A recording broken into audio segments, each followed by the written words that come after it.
The first thing Elias learned about the Palace of Starfall was that it never slept. Its marble corridors hummed with soft blue light. Its ceilings arched like the ribs of some ancient creature, and its inhabitants towering. Violet-skinned Avery nobles walked with the kind of grace that made humans feel like they were stomping around in heavy boots. Even when barefoot, Elias walked quietly anyway. His mop glided across the polished floor, the faint scent of citrus cleaning gel following behind him. He'd been on shift since before dawn, long before the first royal attendants came drifting in with their embroidered robes and cold stares. Humans were rare here. Humans were help and nothing more, and most of the nobles made sure he didn't forget it. Still, he did his job with steady hands and the quiet focus of someone who needed the credits badly. For his daughter, for Mia, he paused at the wide archway leading to the Hall of Ancestors, where the great relic, the ancient scanner, sat upon its pedestal. The device was older than the palace itself, older than most civilizations in the Avery cluster. Every royal child, every noble heir, every ambitious warlord had once stood before it to prove the purity of their lineage. Elias never understood why they kept the thing running. He'd never seen it react to anything, not once in the 2 years he'd worked there. Still, he wiped its metallic casing with gentle care. There were stories, even among the lowest workers. Some said the scanner had been forged by a vanished people called the First Makers. Others whispered it was alive watching, waiting for something, but mostly it was just dusty. You there, human. Elias straightened as a tall, slender Avery strode into the room. Captain Riven, Palace Guard Commander. His armor shimmered like oil on water, and his 4 irises tightened in mild disgust. You missed a spot, Riven said. Elias looked at the absurdly spotless floor. Where? Raven pointed to a reflection of a reflection. There. Elias nodded, dipped the mop again, and cleaned it without complaint. It was easier this way. The fewer waves he made, the fewer delays in his pay. Mia's medication wasn't cheap, and delays meant consequences he couldn't bear. Riven sniffed. Humans, always shedding oils. Try to be less biological. Elias didn't answer. He'd learned not to. When the captain left, Elias allowed himself a small smile and shook his head. Then he heard soft footsteps lighter, hesitant. Is he gone? Elias turned. A young Avery child peeked around the corner, clutching a worn datapad to her chest. Princess Luria, 8 years old, bright-eyed, and almost always alone. The nobles whispered that she was frail, sickly, born premature. Too fragile to train with the other heirs, but Elias didn't see weakness. He saw a kid who wanted to breathe the same air as everyone else. He's gone, Elias said. Luria let out a sigh and hurried into the hall. Good. He always looks like he's tasting something sour. Elias chuckled. Probably is. She giggled, then stopped in front of the ancient scanner, staring at it with reverence. It's beautiful, isn't it? My tutors say it once lit up like a star when it found the strongest bloodlines. When was that? Thousands of cycles ago. She poked the smooth surface. Now it just sits. Elias watched her fingers trail across the relic. Despite her fragile appearance, she was curious and brave, more than any of the nobles gave her credit for. Did it ever scan you? Elias asked. Luria nodded with a sigh. Of course. Nothing happened. same as everyone. Maybe it's resting, he offered. She smiled faintly. Maybe. A distant chime echoed through the hall. Luria stiffened. Lessons. She turned to go, then paused. Elias. Thank you for talking to me. Anytime, little star, he said softly. Her smile warmed the cold hall before she vanished. Around the corner, Elias took a deep breath and returned to cleaning. His back ached, but he pushed through it. He had another 3 hours before his break. Then a call scheduled with Mia. He wanted to be somewhere quiet when she came on screen. He wanted her to see him smiling, even if the palace made that hard. He didn't notice the faint light, not at first. The ancient scanner pulsed, just once like a slow heartbeat. Elias froze, mop dripping onto the floor. What was that? He stepped closer. The scanner remained still, cold, lifeless. Maybe he'd imagined it. Long shifts did that sometimes. He exhaled, wiped down the pedestal again, and forced himself to forget it.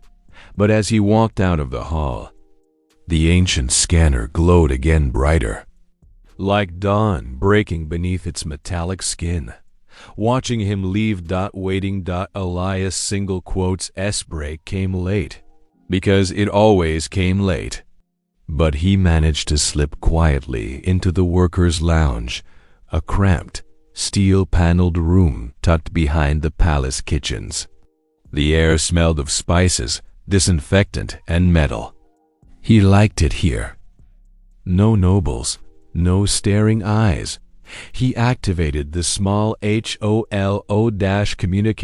Mia single quotes S face appeared, tired but smiling. 12 years old. Too thin, too pale, but bright in a way that made Elias's heart hurt with pride. Dad. Hey, sunshine. You look exhausted. Just finished mopping up half a royal tantrum. She laughed, and he let the sound fill him. Are the meds working okay? He asked gently. She hesitated. Sometimes. But I'm okay. He knew she wasn't. The rare lung syndrome she'd been born with didn't care about optimism. But he kept his voice light. Next week's shipment should help more. When you get paid? Yeah, end of cycle. She nodded, pretending she didn't understand the pressure that put on him. But she did. Mia understood too much for her age. Dad, she said quietly, I'm glad you're there. Even if the Avery are mean. Not all of them, he said. Some are decent. You mean the princess? Elias smiled. Especially her. They talked a little more until her caregiver called her for rest. Elias promised he'd message again tomorrow, then sat quietly after the holla faded. He needed the job. He needed the credits. He needed to keep his head down, but the palace was shifting. The air felt different, like a storm gathering behind glass. And the next day, the storm began with a scream. It came sharp and echoing through the eastern wing while Elias was polishing the carved banners. A child's scream. He dropped everything and ran past startled nobles, past guards too slow to react, straight into the gallery where Princess Luria cowered against a wall. A group of older Avery youths cornered her, all sneers and cruel eyes. Can't believe you're allowed in the palace at all, weak blood. One mocked. Barely alive, another said. What kind of air can't even hold a training blade? Luria trembled, clutching her datapad. Elias stepped between them before they noticed he'd arrived. Hey, he said firmly. Back off. The youth stared at him like he was dirt on their shoes. "Human," one spat. "This is royal business," said another. "Leave." "No," Elias said simply. A tense silence filled the hall. One of the boys, taller than the rest, stepped forward. "You think you can order us around, Janitor?" "No," Elias replied. "But I can stand here." The boy bared sharp teeth. Then Captain Riven arrived. "What is happening here?" the captain demanded. The youths instantly straightened, pointing at Elias. "He threatened us." Elias kept his mouth shut. It wouldn't matter, but Luria stepped forward, shaking, voice small but brave. "That's not true." Riven raised a hand. "Princess, with respect, humans are prone to exaggeration and fabrication." Elias locked his jaw. Luria grabbed his sleeve. "Elias didn't do anything wrong." Riven's eyes hardened. "Human, return to your duties." Elias could argue, but his daughter's face flashed in his mind. He couldn't risk being dismissed. Not now. So he bowed his head and walked away, feeling the weight of Luria's helpless gaze on his back. But just before he turned the corner, he whispered to her, "You did nothing wrong." And she smiled. Small but fierce. It was the second time in 2 days that something in the palace stirred. Later that night, long after the nobles retired, Elias passed the Hall of Ancestors again, and the ancient scanner was glowing softly. Not idle, not flickering, glowing, as if calling. He approached slowly. "What do you want?" he muttered. The scanner brightened. He reached out. The relic hummed. And then, abruptly, it went dark. Elias stared at his hand, unnerved. He left the hall quickly, pulse racing. He didn't see Princess Luria watching from the shadows. Eyes wide, she had seen the scanner. Awakened. She had seen it react, but only to him, only to the human janitor. And the legend of the first makers whispered through her mind. When the lost one returns, the relic shall wake. The palace would never be the same after tomorrow. Her dreams tangled with the dim blue glow she'd seen in the Hall of Ancestors. The ancient scanner, coming alive for the first time in generations. For the first time in her lifetime. For the first time. Because of a janitor. A human. Janitor. She kept hearing the words her tutor had once muttered when she thought Luria wasn't listening. The relic will awaken only for a descendant of the first makers, or the one destined to restore balance when the empire stands on the edge of collapse. If that prophecy was true, then Elias, quiet, tired, gentle Elias, might be someone far greater than anyone realized.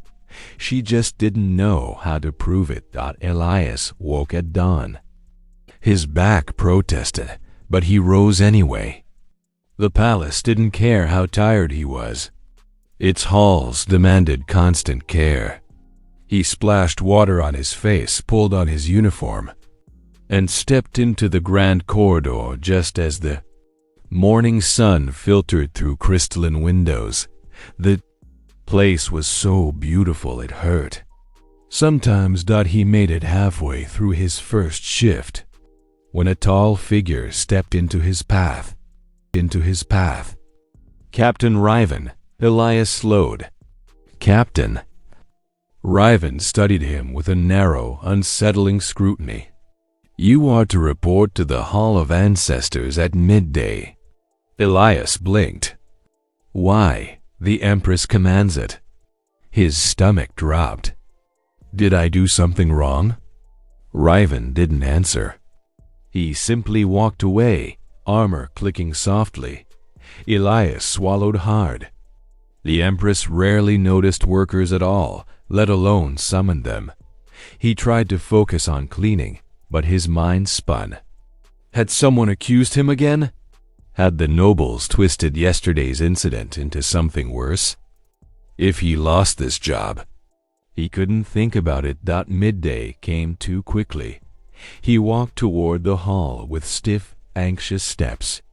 2 royal guards opened the doors, revealing a gathering far larger than he expected. The whole royal court was present, nobles shimmering in their elegant garments, ministers speaking in hushed tones, and at the center, seated on her high throne of star iron, Empress Essariya. Her presence dominated the room.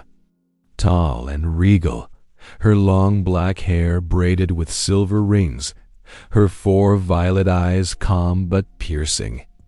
She radiated a power that made the air feel heavier. Elias bowed deeply. Not trusting his voice, the Empress spoke with quiet, controlled authority. "Rise, human." He obeyed, heart pounding. "Your name is Elias Vance," she said. More statement than question. "Yes, your radiance. You have served here for 2 years. Yes." She leaned slightly forward. "There have been irregularities." Elias stiffened. I don't understand." The nobles murmured. Princess Luria, standing near her mother's side, fidgeted anxiously. The Empress gestured, and 2 attendants rolled forward a crystalline cube, an old memory projector. Images flickered to life above it. An empty hall. A man mopping. The ancient scanner pulsing faintly behind him. Elias's breath caught. The Empress's eyes sharpened. This relic has been silent for 7 centuries. Yet yesterday it awoke. More murmurs. Master engineers have tried for lifetimes to reactivate it. Bloodlines of every royal house have been measured before it. Warriors, scholars, priests, none have stirred even a flicker. Her voice lowered, dangerous and curious at once. "Except you." Elias stepped back. "I didn't do anything." "On the contrary," the Empress said. "You touched it." "I didn't touch it," he said quickly. "Not the core. I only cleaned the outer." The relic's recorded light brightened on the projection. It had clearly reacted. Luria stepped forward suddenly. "Mother, he didn't know. He wasn't trying to activate anything." The Empress raised a hand. "I am aware." The princess quieted. Soraya's gaze returned to Elias. "You are ordered to undergo an official lineage scan." A wave of shock rippled through the court. A human? Scanned by the ancient scanner? "It's impossible. It only responds to Avery blood." "What is she doing?" Elias felt small under the weight of so many stares. "I don't understand," he whispered. "Why me?" "I'm no one." The Empress's eyes softened for a fraction of a second, barely noticeable, but Luria saw it. "Because the relic has spoken," she said. A panel of engineers activated the scanner. Its metallic rings unfolded like petals waking from a long sleep. Blue veins of light pulsed across its surface. The hall darkened. The scanner hummed. "Step forward," said Riven. Elias hesitated. Luria whispered from behind her mother. "It's okay." He took a breath and walked toward the relic. The humming grew louder, deeper, resonating through the marble floors. The lights in the hall dimmed further until the scanner was the only source of illumination. "Place your hand on the fenda." "Interface," an engineer instructed. Elias raised his hand, and the scanner activated before he even touched it. The rings spun. Light flared. The relic emitted a deep harmonic tone that vibrated the Nobles gasped. Riven stumbled back. The Empress rose from her throne. Luria's eyes went wide with awe. And Elias felt the world tilt. The scanner projected symbols into the air, ancient glyphs unseen for ages. They spiraled upward, forming a constellation-like pattern. A beam of white gold light enveloped Elias, lifting him half an inch from the ground. His heart hammered. What's happening? An engineer cried. The Empress's voice sliced through the chaos. Silence. The scanner's light condensed, forming a single line of glowing text in the ancient tongue.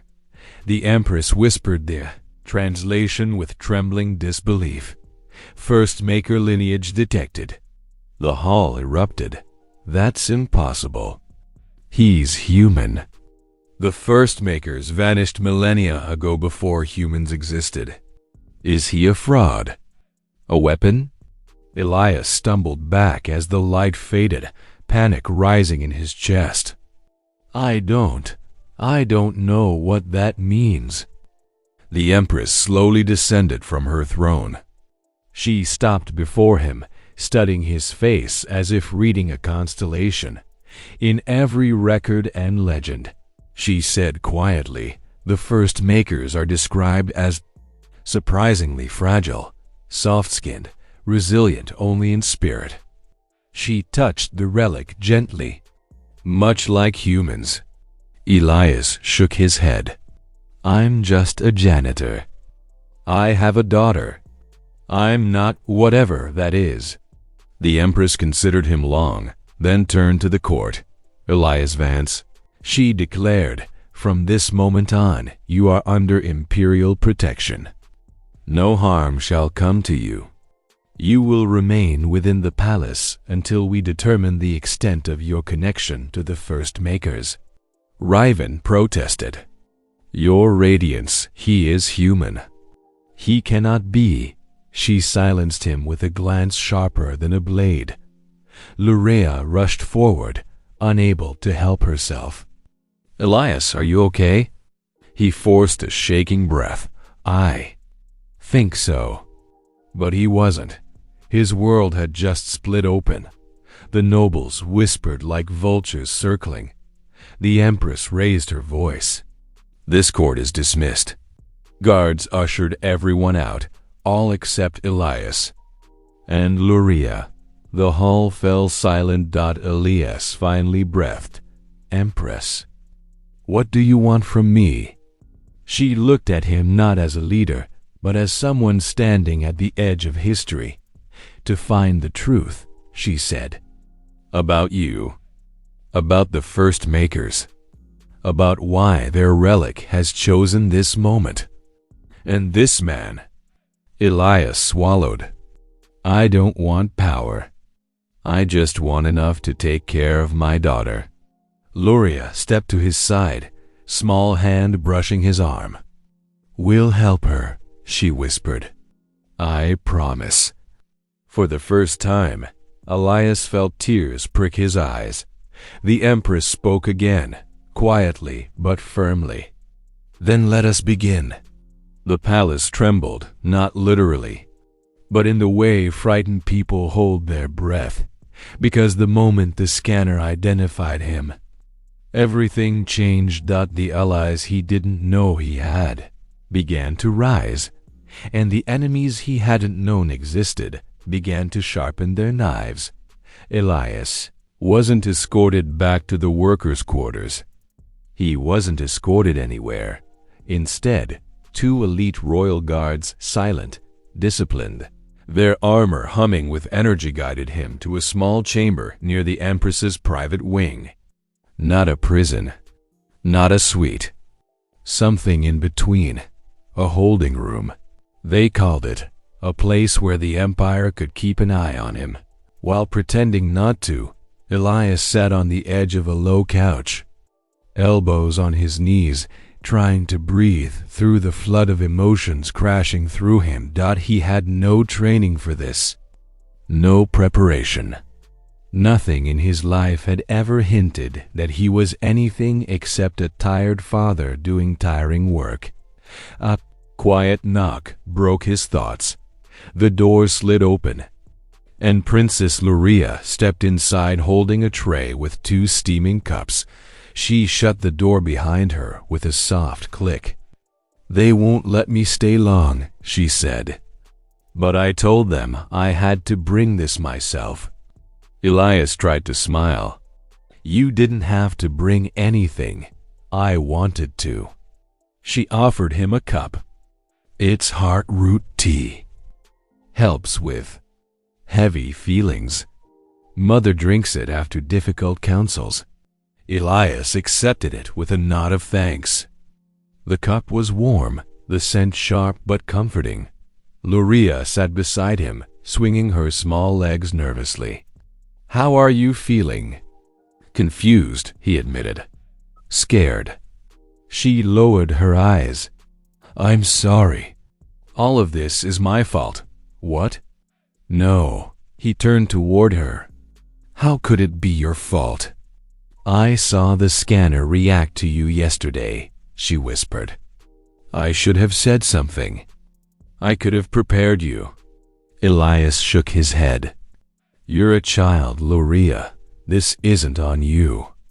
She looked up at him then, and for the first time since he'd met her, he saw exactly why the nobles feared. She would never be a strong heir. It wasn't because she was weak. It was because she felt too deeply. "You protected me," she said quietly, "when no one else would. Not even the guards." "I won't forget that." Elias put a gentle hand over hers. "You don't owe me anything." She squeezed his fingers. "Maybe not, but I want to help." Before he could respond, the chamber door slid open again. This time, it was the Empress. Luria stood up quickly, bowing her head. "Mother." Soraya nodded once. "Luria, return to your studies." The princess hesitated, glanced at Elias, then obeyed, slipping out with a last small smile when the door sealed behind her. Soraya regarded Elias with a thoughtful expression. "She trusts you." Elias exhaled. "She's a good kid." "She is," the Empress said. "Too good for this palace." She stepped further into the room, folding her hands behind her back. "Elias," she said, "I want you to understand something clearly. What happened today in the Hall of Ancestors will reshape the political landscape of half the galaxy." He rubbed his forehead. "I'm just a janitor and a father. I don't want power. I don't want politics, yet politics now want you." He looked up at her sharply. Soraya's expression hardened. "Multiple noble houses have already sent inquiries. Some seek to prove you a fraud. Others wish to claim you as an asset. A few," her voice lowered, "a few may want you silenced." Elias went cold. "Because a relic glowed at me." "Because a relic glowed at me." "Because the relic is the only remaining tie to the first makers, the civilization that built the tech we still don't fully understand. If you truly carry their bloodline, you represent a threat or a miracle." Elias swallowed. "I don't know what that means. You will." Soraya stepped closer. "There will be more tests. Not just with technology. With people. Not all will be as kind as my daughter." Elias nodded slowly. "I figured." The Empress studied him for a long, silent moment. "You remind me of someone," she said softly. "Who?" "My brother." He was gentle, soft-spoken, not built for power, but chosen by it. He died young. Her voice tightened. "He had a daughter. Luria reminds me of him too." Elias didn't know what to say. So he said nothing. Soraya finally straightened. Rest for tonight. Tomorrow we begin. When she left, the guards sealed the room from outside. Elias sat alone in the quiet, heartroot tea cooling in his hands. The next morning, they brought him to the Imperial Research Wing, a hall filled with ancient devices, some humming with power, others dormant for centuries. The finest Avery engineers waited, eyes bright with nervous excitement. High Minister Talon, the Empire's chief technologist, approached him. "Human Elias," he said, voice quivering with academic hunger. "If the scanner's reading is correct, your very presence may activate machines we have not been able to decipher for your species' entire existence." Elias forced a half-smile. "No pressure, then." Behind the minister, Captain Riven stood rigid, gaze sharp. He clearly didn't want Elias here. Didn't want him alive, maybe. The first relic was a golden sphere etched with glyphs. Elias touched it. It warmed under his fingers, glowing faintly. The second relic was a floating cube. When Elias approached, it vibrated, humming a low melodic tone. The engineers were ecstatic. Riven was furious. The third relic, however, changed everything. A long metal rod, shaped like a staff, humming with dormant energy. As Elias reached toward it, the glyphs pulsed bright blue, then white, then a deep, burning gold. The staff leapt from the pedestal and slammed into Elias's palm like a magnet snapping onto iron. The impact knocked him to one knee. "Pull him away," Riven shouted, but the staff tightened around Elias's hand like it had chosen him. Light expanded from it, swirling through the air like a living storm. When it faded, Elias looked down, and the staff had reshaped itself. Its metal had flowed into new patterns, streamlined, sleeker, responding to him. Not the AVAR. I. The room fell into stunned silence. High Minister Talon whispered, "That staff has rejected every wielder since it was found." Riven snarled, "This is impossible." Elias stood slowly, the staff humming quietly in his grip. "I don't want it."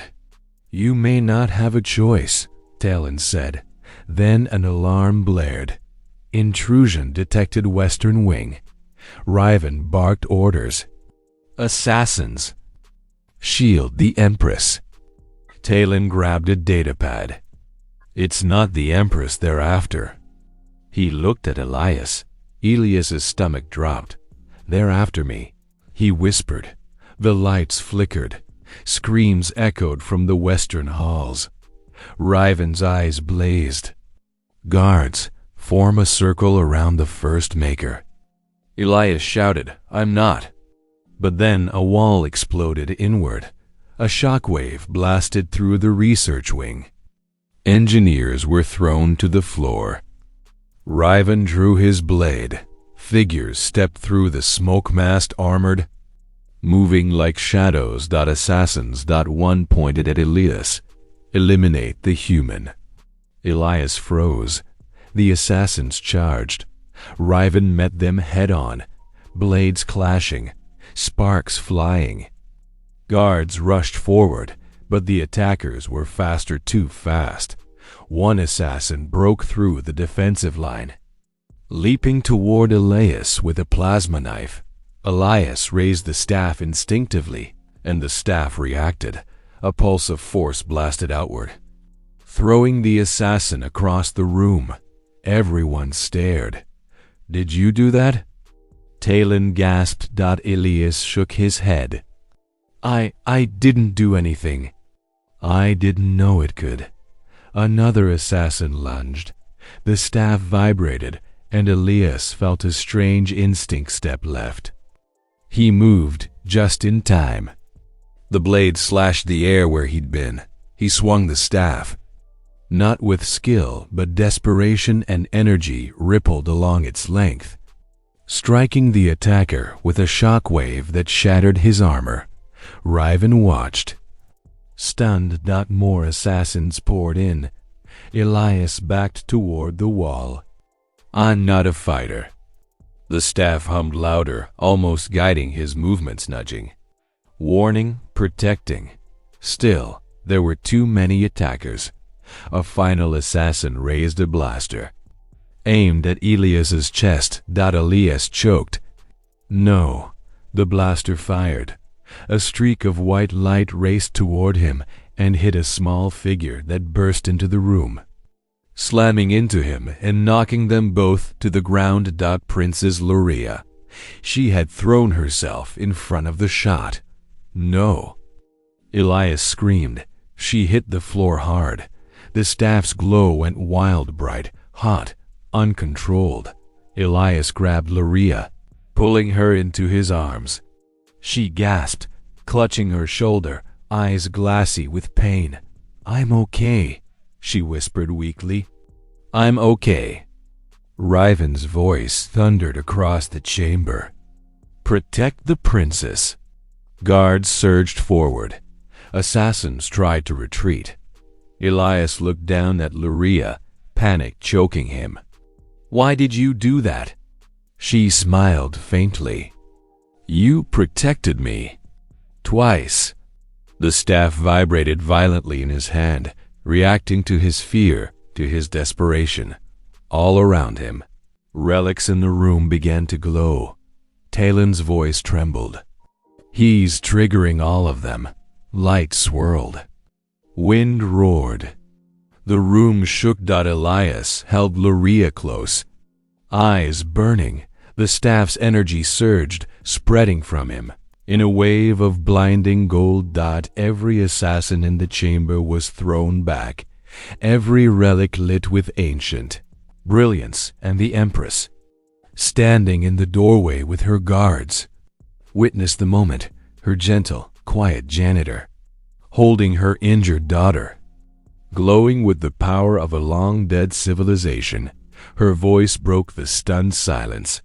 "Elias Vance." "What are you?" He didn't have an answer, but the truth was coming. Chaos swallowed the research wing. Guards rushed in from every corridor. Engineers shouted about unstable relic power signatures. Smoke drifted from shattered consoles and scorched walls. The air was thick with ozone and fear. Elias didn't care about any of it. He only cared about the trembling girl in his arms. Princess Luria clung weakly to his shirt, her breathing shallow, her shoulders scorched by the blaster wound. Elias pressed his hand over the injury, trying to stop the bleeding. "You're okay," he whispered. His voice shook. "Just breathe. Stay with me, little star." Her small fingers curled around his. "I'm here." A gold radiance still shimmered faintly around Elias's skin, the last remnants of whatever force had exploded from the staff. It pulsed softly, as if responding to Luria's heartbeat. The Empress approached them slowly, each step deliberate. "Bring the medics," she ordered. Her voice trembled, just once, only once. Now, 2 healers rushed forward with crystalline instruments and a stasis bandage. Elias gently laid Luria down. She whimpered as they lifted her, but she didn't let go of his hand. "Don't leave," she whispered. "I won't," he said. The Empress knelt beside her daughter. She touched Luria's forehead, 4 violet eyes filled with raw fear, the kind only a parent understood. "Mother." "He saved me," Luria whispered.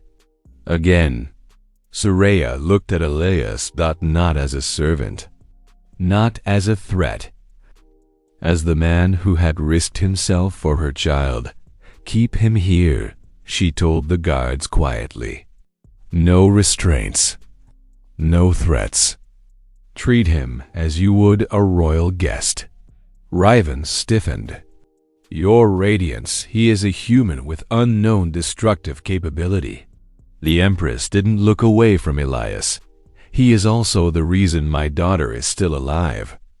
Riven hesitated, then bowed. Luria was carried out toward the palace medical dome.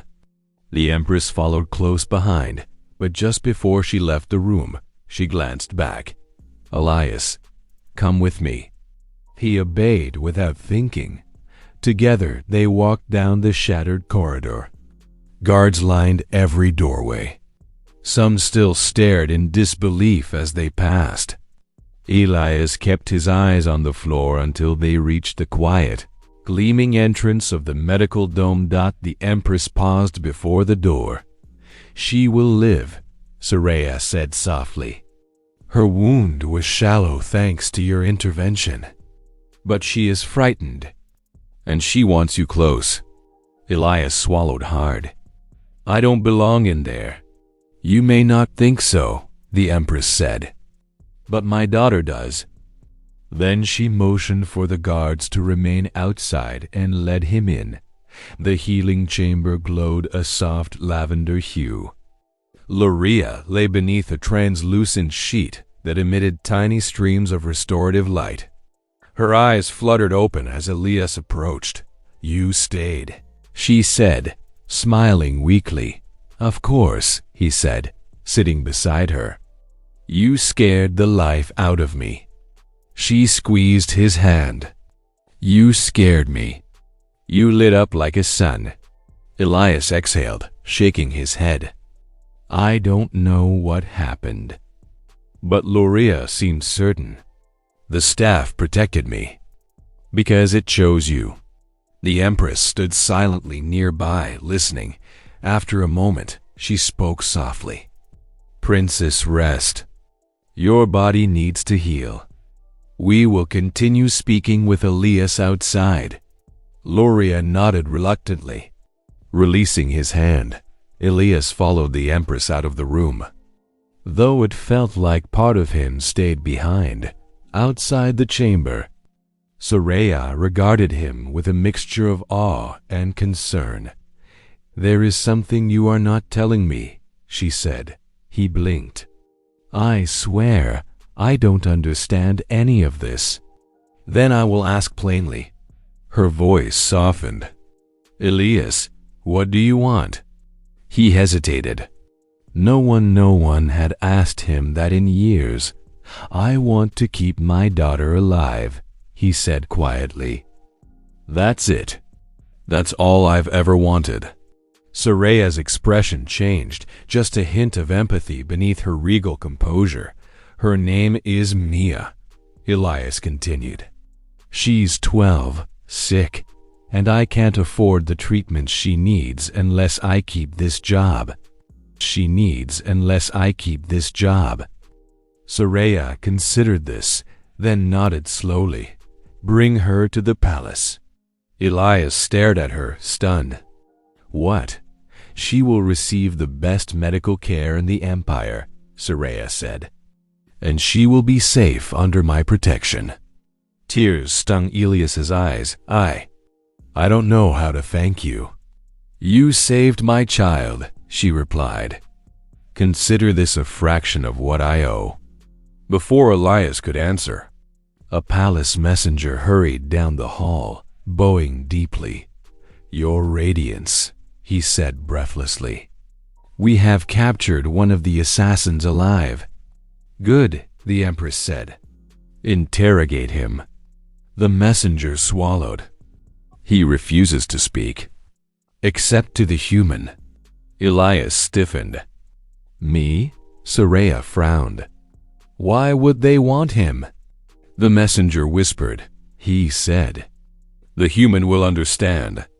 Elias felt a chill crawl down his spine. Soraya placed a steadying hand on his shoulder. You do not have to face him alone. No, Elias said, but I think I should. Her grip tightened as if she were gauging his resolve. Very well, she said at last. I will accompany you. The interrogation chamber was dim, cold, and silent except for the faint hum of containment fields. The captured assassin knelt at the center, bound by shimmering restraints. His mask had been removed, revealing angular features and silver eyes filled with loathing and fear. When Elias entered, the assassin's gaze sharpened dangerously. "You," he rasped. "The lost blood." Elias stepped back. "I don't know what you're talking about." "Yes, you do." The assassin leaned forward. "You felt it when the relic embraced you. The power, the pull, the call of the makers." Elias shook his head, heart pounding. "I'm just human. I've never been anything else." The assassin laughed a harsh, broken sound. "You think the first makers vanished? No, they changed. They scattered. Their blood mixed with the lesser species." His eyes gleamed. "Including yours." The Empress's expression darkened. "Who sent you?" The assassin ignored her, staring only at Elias. "Your awakening threatens the noble houses," he whispered. "If the first maker line returns, the old empire returns with it. A world without royal tyranny, without every supremacy." Elias's breath caught. "I don't want any of that," he said urgently. "I don't want a throne. I don't want to overthrow anything. I just want my daughter safe." The assassin's smile twisted. "It doesn't matter what you want. Your blood will reshape the galaxy." Soraya stepped forward, voice like steel. "And who told you this?" The assassin looked up at her slowly. "We serve the Council of Purity. Riven's faction." The Empress's jaw clenched. "Traitors." The assassin laughed again. "You cannot stop them. They fear the prophecy. They fear the first makers. And they fear the bond between the human and your fragile little heir." Elias froze. Soraya's eyes widened with sudden realization. The assassin leaned closer, whispering, "Your daughter is next." Before anyone could react, he bit down on a hidden capsule. His eyes turned glassy. His body went limp. A final whisper escaped his lips. "Long live the purity." The chamber fell silent. Elias felt his blood go cold. Soraya turned to him slowly, voice trembling with restrained panic. "We have to return to Luria." They both ran. They reached the medical dome just as the alarms blared again. Breach detected. Medical WARs sprinted faster. Lungs burning, heart slamming against his ribs. Guards were already fighting at the entrance, Purity assassins pushing through. Blades drawn, eyes wild. "Protect the princess." Riven roared. Soraya charged forward with lethal grace, cutting down an assassin in a single motion. Elias didn't think, he only moved. He shoved through chaos, swinging the staff with instinct, not skill. Energy flared with every strike, knocking attackers aside. The staff seemed to guide him toward Luria's room. When he reached the door, it had already been forced open. He threw himself inside. Luria sat upright in her healing bed. Terrified but alive, two assassins advanced toward her. Nitrogen monoxide. Elias roared. Light exploded from the staff pure. Blinding golden, one assassin flew backward. Slamming into the far wall, the other lunged at Elias, and Luria, trembling but defiant, grabbed a fallen guard's baton and swung it with all her small strength. The assassin staggered. Elias seized him, hurling him aside with a burst of raw energy that scorched the floor. Silence followed. The danger was over. The Empress rushed in moments later, breathless, eyes wild. She pulled Luria into her arms, trembling. "My child," she whispered. "My brave girl." Luria held on tight, crying into her mother's shoulder. Then she looked at Elias. "You came back," she whispered. He sank to one knee, exhausted. "Always." Soraya stared at him, not with fear, not with suspicion, with gratitude, with something like hope. "You have saved my daughter 3 times, she said softly. "This palace, this empire, owes you a debt beyond measure." Elias opened his mouth to respond, but the staff glowed again softly this time, almost tenderly, as if acknowledging the bond forming between them all. Soraya placed a hand on Elias's shoulder. "Come, we must speak of what happens next." Elias nodded, looking at Luri. She smiled at him through tear-streaked cheeks. In that moment, he knew he would do anything to protect her. And he was no longer alone. The aftermath of the attack left the palace shaken to its foundations. Entire wings were under investigation. Half the nobility was under quiet surveillance. Riven's elite guard was purged, exposing several officers who had secretly pledged themselves to the Council of Purity.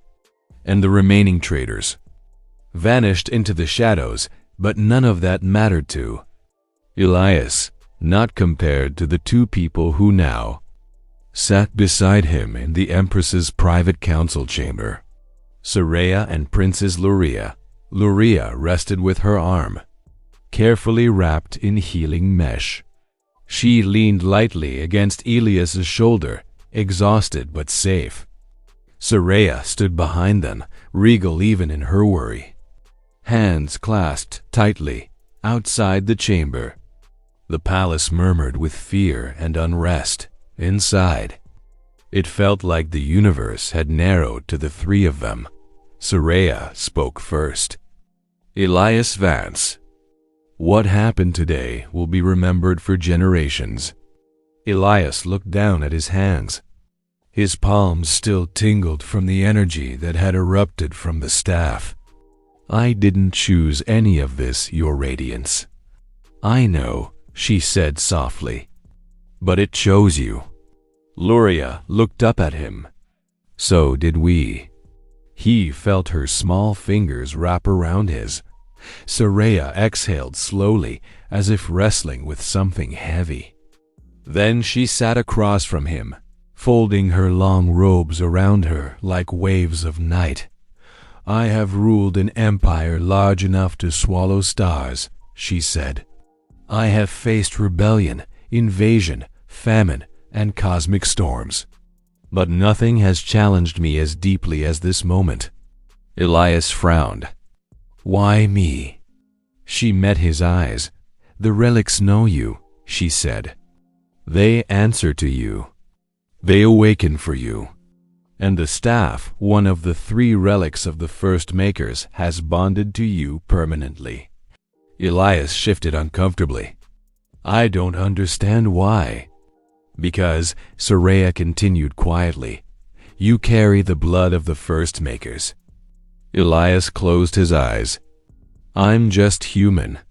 "Humans," Soraya said, "may be more than you believe." Luria squeezed his hand gently. "The relic picked you because you saved people. Because you're good." Elias shook his head. "I didn't save everyone. I barely knew how to use this thing." He touched the staff leaning beside him. Still humming faintly. "It responded to your heart," Luria whispered. Soraya watched them for a long moment, then spoke with unusual softness. "I have come to a decision. One that the nobles will not like, but one I believe is right." Elias braced himself.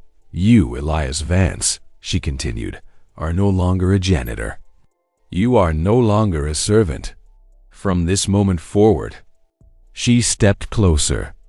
You are named Imperial Protector of the Air. Elias stared at her, stunned. What? I can't. I'm not a warrior. No, Soraya said.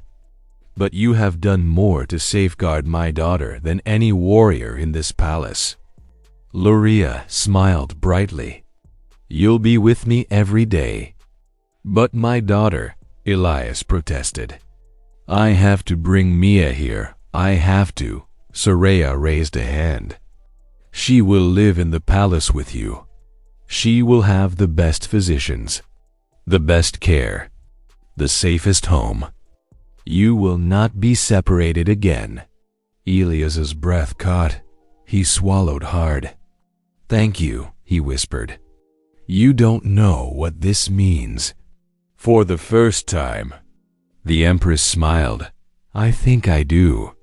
They traveled to the medical dome, the Piss Dome, the following day as Mia's transport arrived from her homeworld, escorted by a full Imperial cruiser. Elias waited on the landing platform, heart pounding as the doors hissed open.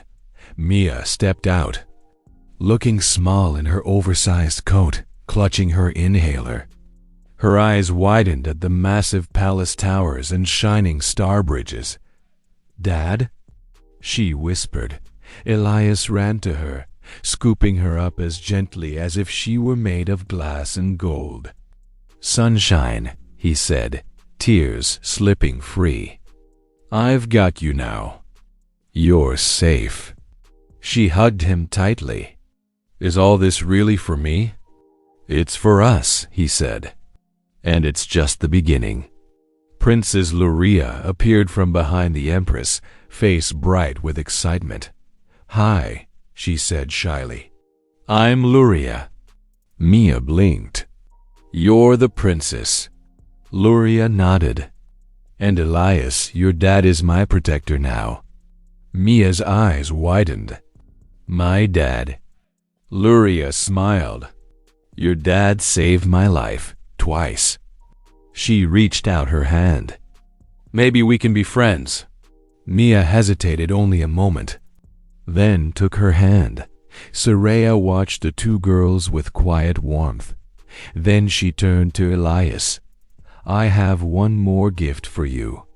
She gestured toward the palace. Elias looked confused. There's more? A protector, Soraya said, needs a home. And a family. He exhaled, overwhelmed.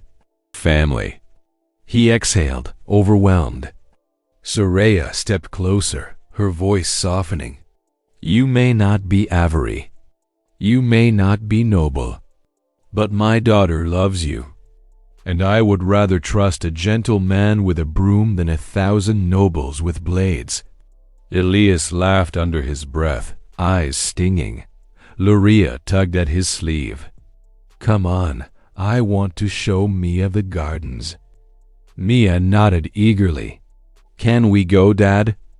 Elias looked at the two girls, fragile, brave, hopeful. He nodded. Lead the way. They ran ahead together, their laughter echoing through the grand halls. Soraya watched them go. Then she spoke, quietly, more to the universe than to Elias. The relics chose well. Elias looked at her. I don't know what this first maker stuff really means, but I'll protect them. Both of them. With everything I have. Soraya nodded once. Then you are exactly who we need. He felt the staff at his side hum softly, glowing just a little, as if agreeing. Elias glanced at the girls again. Running through a sunlit archway, his daughter, the princess. His new family. The palace no longer felt cold or distant. It felt like home, for the first time in years. Elias let himself breathe deeply, and the ancient scanner, deep in its hall, pulsed once calm and at peace. Its chosen protector had taken his place, The janitor who became a guardian. The father who became a hero. The lost blood who became a beacon. And the empire, once divided, slowly began to heal. Because sometimes the greatest power in the galaxy is simply the courage to care. The end.